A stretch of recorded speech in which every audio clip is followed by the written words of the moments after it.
Ahoj, v dnešním shortu bych vám chtěla ukázat 3 projekty, které už mám delší dobu rozdělané, a tím je kniha, miniseriál a samozřejmě seriál Talions.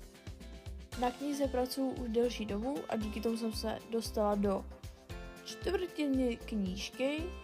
Předpokládám, že bych tu knížku měla dokončit na konci tohohle roku a poté by se ta knížka dala do tisku a mohla by se poté vydat. O miniseriálu už jsem vám určitě také říkala, jedná se o Bradavice online, akorát to budu dělat trošku do animované podoby a samozřejmě nebudu tam dávat úplně všechny informace, aby to úplně nespoilerovalo pro nějaké ty nováčky. A kdybyste se náhodou chtěli připojit, tak teďka začíná nový ročník. Ohledně Talions, tak tady to bude na delší dobu, samozřejmě